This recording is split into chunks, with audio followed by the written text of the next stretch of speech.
Sebuah film berjudul Handsome Guys tahun 2024, ini adalah Tucker and Dale versus Evil versi Korea. Apakah bisa mengalahkan kelucuan dan keseruan film aslinya? Mari langsung saja pasang handsfree, teruskan peseserbahan, kencangkan celana dalam. Selamat menonton dan cekicrot.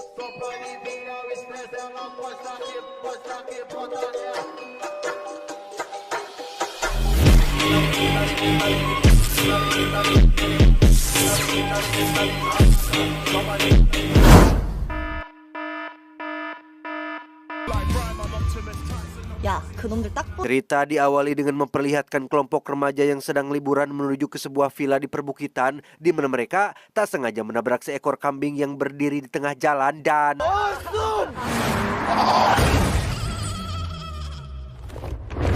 bukannya mengubur atau setidaknya merasa bersalah telah membunuh seekor binatang, mereka malah asik berfoto selfie dan menganggap jika hal ini adalah momen langka yang layak untuk diabadikan. 우리가 묻어주기라도 해야 되는 거 아니야? 미나야, 다들 피곤한데 그냥 가자.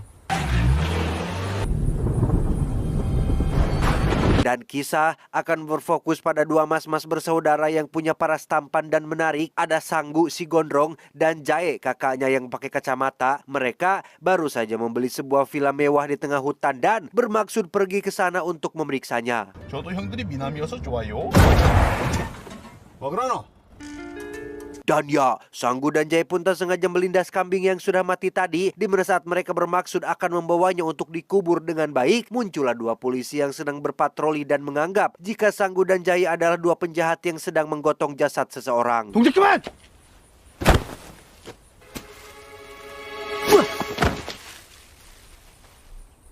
이거 염소사체인데요? Setelah memeriksa identitas mereka berdua dan memastikan bahwa yang dikarungin itu bukanlah manusia, Pak Polisi pun mempersilahkan Sanggu dan Jae melanjutkan perjalanannya meski masih punya rasa curiga yang tinggi gara-gara tampang mereka berdua yang sekilas memang mencurigakan.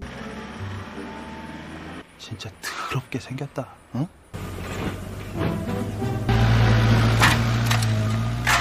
Dan inilah villa yang katanya mewah yang sudah terlanjur mereka beli. Tak sesuai ekspektasi dan sangat jauh berbeda dengan yang ada di foto. Si agen yang menjadi perantara pun meyakinkan jika villa ini tidak seburuk kelihatannya. Hanya perlu sedikit renovasi ini dan itu. Semuanya katanya akan bagus kembali.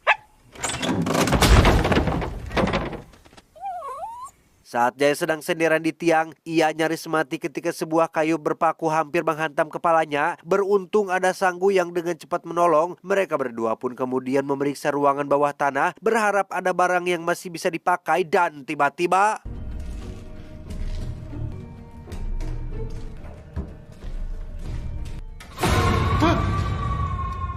ya, terdapat sebuah simbol setan alias lambang pentagram terukir di lantai. Entah apa maksudnya dibuatnya itu. Sanggu dan Jae keburu teralihkan perhatiannya oleh seonggok pistol berisi peluru perak yang langsung Jae ambil untuk disimpan sebagai milik pribadi. Setelah itu, mereka pun menguburkan kambing tadi di halaman belakang villa demi menghormati kepergian si kambing yang sebenarnya bukan salah mereka. Beralih pada kelompok remaja yang sudah tiba di villa mewah mereka, salah satu pemuda bernama Sung Bin pun tengah melakukan PDKT kepada Mina, teman barunya. Untuk menarik perhatian, Sung Bin pun meminjamkan jaketnya agar Mina tidak kedinginan dan mulai mencairkan suasana dengan menceritakan satu kisah horor yang pernah terjadi di desa ini. 너 여기 귀신 있었던 거 모르지? 귀신? 66 tahun yang lalu, katanya desa ini pernah geger oleh kemunculan setan kambing yang merasuki salah satu gadis desa. Dibantu seorang pendeta bule, warga pun melakukan ritual pengusiran dengan mengikat si gadis di atas lambang pentagram yang akhirnya membuat si iblis menampakkan setengah wujud aslinya. In the name of the Father. Gara-gara satu orang bodoh yang melintasi lingkaran pelindung, setan kambing itu pun akhirnya kembali lagi dan membuat orang itu mati. Bahkan yang paling parah adalah si setan meledek Bapak Pastur yang membuat beliau menjadi sangat marah.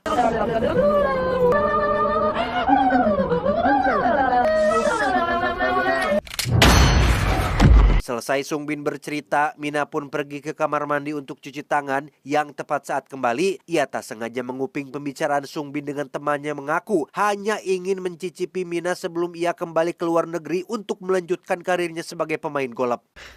보라 지금 어딨어? 보라 어딨냐고! Mina yang kesal pun langsung pergi ke pinggir danau tepat saat ada Sanggu dan Jaya yang kebetulan sedang memancing. Di mana saat Mina menoleh ke samping, ia pun seketika terkejut dan tak sengaja jatuh ke air. Sebagai pria tampan yang suka menolong, Jai pun masuk ke air untuk menyelamatkannya dan inilah yang terjadi.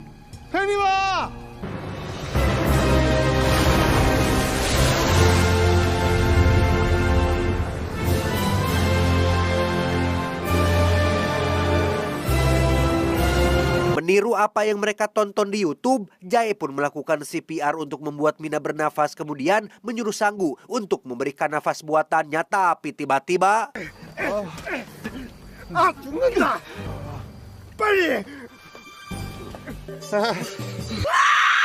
sempat akan kabur, Mina yang salah jalan pun kembali putar arah dan tak sengaja ditajong yang membuatnya jatuh pingsan. Saat Sanggu dan Jai akan membawa Mina pulang itulah, dua temannya yang sedang asyoi di samak-semak pun mengira jika Mina akan diapa-apain sehingga mereka langsung kembali ke villa untuk memberitahu Sungbin dan kawan-kawan tentang apa yang Mina alami. 저거 미나 맞지? 뭐 납치? 그래, 낮에 만난 그 새끼들이 납치해 갔다니까. Alih-alih khawatir kepada Mina, Sungbin rupanya lebih khawatir terhadap apa yang tak sengaja Mina bawa, yaitu ponsel milik Sungbin yang tertinggal di jaketnya. Sehingga Sungbin yang takut aibnya akan tersebar luas pun segera meluncur untuk melakukan pencarian dan menyuruh salah satu jongosnya yang bernama Samsul untuk pergi ke kantor polisi dan laporkan apa yang sedang terjadi saat ini.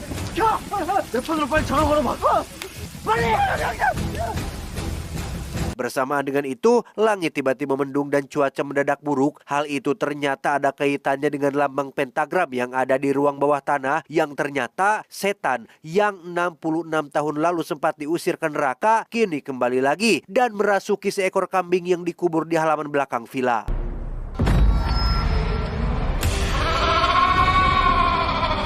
Beralih ke Samsul yang sedang menuju kantor polisi sesuai perintah dari Sungbin, ia pun tertawa puas karena sudah lama benci dengan sikap Sungbin yang selalu menyebalkan dan... Ya, Samsul pun mengalami kecelakaan akibat seekor kambing yang berdiri di tengah jalan, yang ketika ia bangun dan menoleh ke samping, tiba-tiba...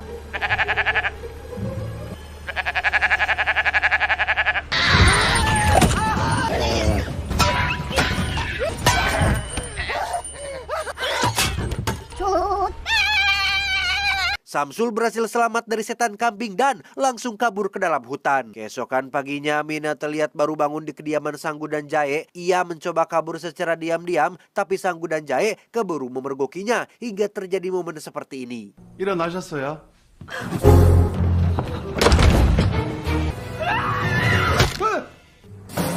그게 아니라...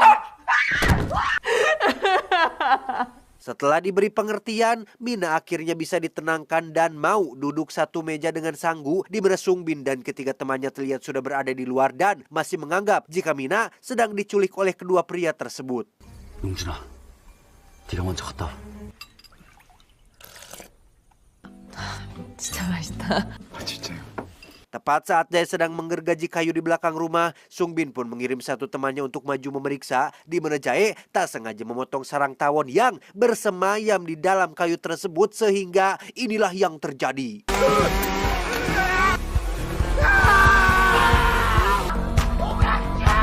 Ya, mereka semua pun lari berhamburan setelah mengira Jai sedang mengejar, padahal ia sedang panik diserbu oleh puluhan tawon, di mana salah satu gadis yang bernama kita panggil saja Yuli pun ditinggal begitu saja, sehingga Yuli yang kesal pun menendang satu pohon tanpa sadar jika di atasnya ada sebuah ranting tajam yang langsung menghujam jantungnya. Beralih ke Samsul yang berhasil bertemu dengan dua polisi waktu itu. Dengan gerak-gerik yang aneh akibat ketakutan, Samsul pun mencoba meminta pertolongan sekaligus melaporkan tentang apa yang terjadi kepada teman-temannya. Kembali ke villa, Jae pun muncul dengan wajah bengkak sehabis digigit belasan kook alias tawon yang karena pekerjaan belum selesai, Mina pun mengajukan dirinya untuk membantu merenovasi tempat ini, di mana Jae cukup dibuat kesal melihat adiknya justru lebih sibuk bersama dengan Mina ketimbang menikmati momen-momen kebersamaan mereka sebagai bersaudara.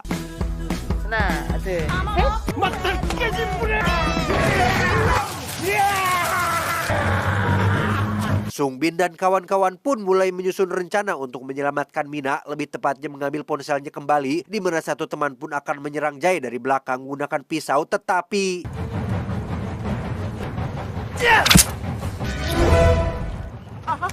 gagal dengan pisau. Si teman pun akan menyerangnya secara langsung, namun karena Jae menunduk, si teman pun malah masuk ke dalam mesin penghancur kayu.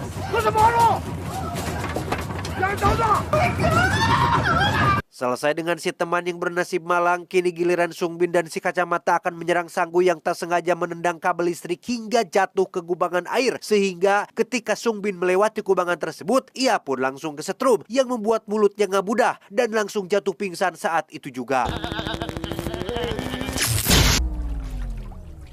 Tersisa si kacamata, ia pun tak sengaja tersangkut kabel yang membuatnya jatuh ke dalam kotak kayu yang di depan wajahnya ada beberapa paku tajam. Sempat dikira masih selamat, tongkat golf yang ia bawa pun jatuh tepat mengenai kepalanya sehingga...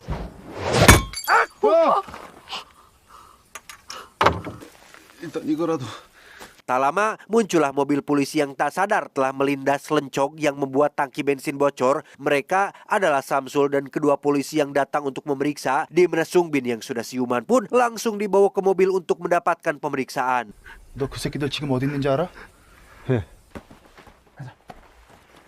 Satu polisi yang bernama Jang Isu pun masuk sendirian untuk memeriksa. Bermodalkan sepucuk pistol, ia pun memberanikan diri untuk menangkap Sanggu dan Jae yang tidak tahu apa-apa. Bahkan Jang Isu terkesan sangat berlebihan tanpa mendengarkan dulu penjelasan mereka berdua.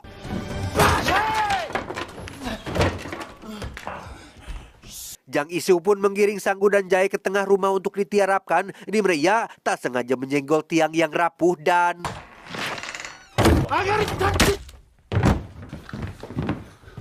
Dengan kondisi kepala yang masih tertancap paku, Jang Isu pun keluar yang membuat semua orang menjadi semakin salah paham, di mana Jang Isu tak sengaja melepaskan satu tembakan yang membuat bensin menyala dan mengakibatkan kaki temannya terbakar.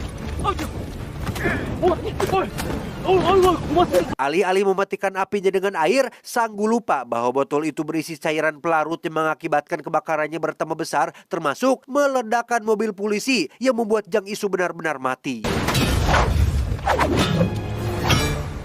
Sungbin yang masih hidup pun langsung mengambil pistol milik polisi dan menembaki mereka berdua. Sanggu dan Jae yang ketakutan pun dengan cepat masuk ke dalam. Sungbin menjadikan si anjing peliharaan sebagai sandera sehingga tak ada pilihan lain. Sanggu dan Jae harus keluar demi untuk menyelamatkan anjing peliharaan mereka. 이 새끼 진짜 죽어?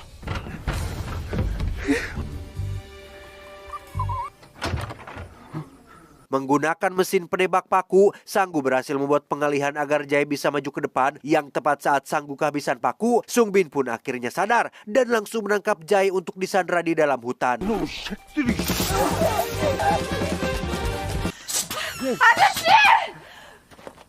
Sejenak kita tinggalkan dulu mereka dan beralih ke sebuah rumah sakit gereja yang di situ kita akan diperkenalkan kepada seorang pendeta yang merupakan murid si pendeta bule. Berdasarkan buku pedoman bisnis pemberian si bule, si pendeta pun menemukan satu halaman yang menjelaskan tentang simbol iblis Baphomet yang ternyata Sungbin dan kawan-kawannya memang sengaja dipilih untuk dijadikan sebagai tumbal agar Baphomet bisa bangkit lagi. Kembali ke Jae yang sedang disiksa oleh Sungbin agar mau buka mulut tentang di mana ponselnya berada. Yang tak berapa lama muncullah Sanggu dan Mina bermaksud menjelaskan tentang kronologi yang sebenarnya terjadi. Namun karena Sungbin terlanjur sudah salah paham, ia pun menolak untuk percaya karena pada dasarnya yang ia pedulikan hanyalah ponsel miliknya kembali. 이거 찾으러 온 거야. 이게 더 중요하거든. 이 병신 새끼들아! Dan ya, Samsul pun memukul Sungbin hingga tersungkur karena sudah sangat jengkel dengan kelakuannya. Di mana Samsul mengambil ponsel berisi aib si Sungbin untuk ia bawa pergi dan dijual kepada media. Tetapi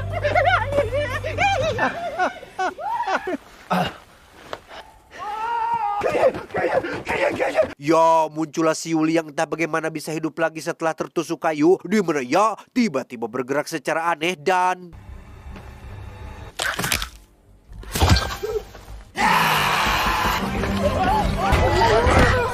Samsul kembali harus menjadi orang paling apes saat Yuli mengejarnya ke dalam hutan, sedangkan Sungbin yang ketakutan memilih pergi ke villa untuk mengambil kunci mobil milik Sanggu dan Jae. Sungbin malah tak sengaja menemukan pistol berisi peluru perak tepat saat muncul suara teriakan Samsul yang berasal dari dalam hutan. Tak lama muncullah Sanggu, Jae dan Mina dengan Sungbin yang langsung menodongkan mereka semua untuk meminta kunci mobilnya, yang setelah mendapatkan apa yang ia inginkan, Sungbin pun langsung keluar rumah untuk pergi dari tempat ini, tetapi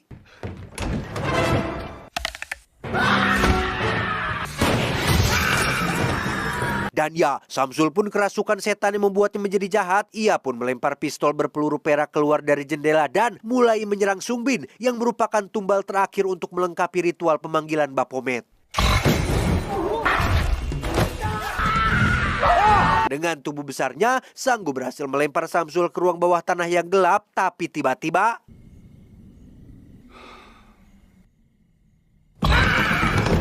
meski berhasil mengurung Samsul di rubana, tapi teror belumlah selesai karena ketika Sungbin berjalan mundur bermaksud kabur, ia tiba-tiba mendengar suara Samsul yang seolah mengikutinya dari bawah dan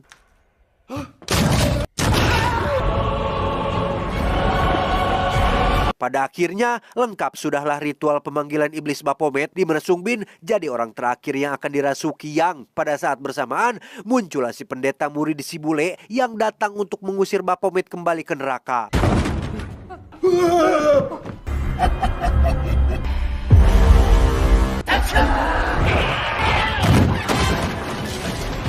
Bermodalkan salib dan doa, Pak Pendeta pun mengusir Baphomet dari dalam tubuh Sungbin. Sempat dikira sudah berhasil dan sukses melakukannya, Baphomet ternyata hanya ngeprank saja karena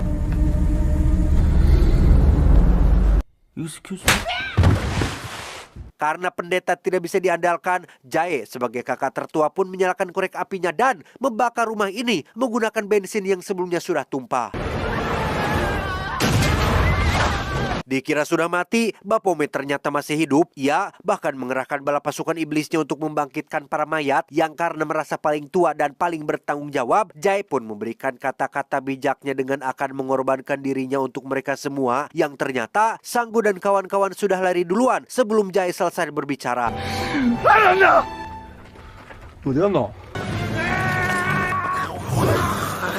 Tak tega melihat saudaranya bertarung sendirian, Sanggu pun memutuskan untuk membantu dengan cara menggunakan gergaji mesin sebagai senjata, dan mereka berdua pun mulai beraksi dan melakukan serangan kombinasi.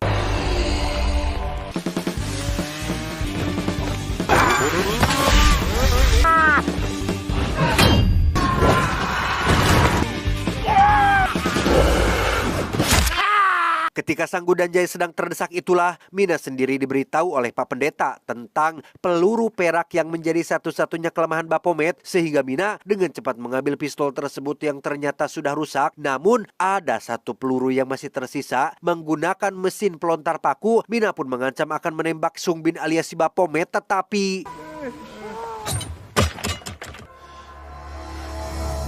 지랄하네 씨발. ya, mesin penembak paku pun tidak berfungsi akibat selangnya tidak tersambung ke kompresor, sehingga Sanggu dan Jae pun dengan cepat memperbaikinya dan membuat Mina berhasil mengusir Baphomet kembali ke neraka.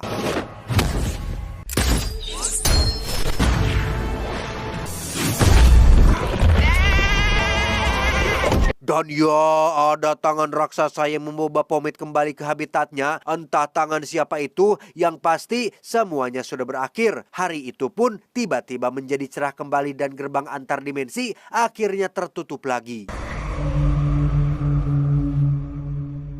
Terakhir, ada sebuah tulisan yang menyatakan jika Tuhan akan mengirim 3 malaikat untuk menggiring Baphomet kembali ke habitat aslinya, yang dalam hal ini ketiga orang yang dimaksud adalah Sanggu, Jae, dan Mina, yang tak sadar jika mereka adalah penyelamat dunia.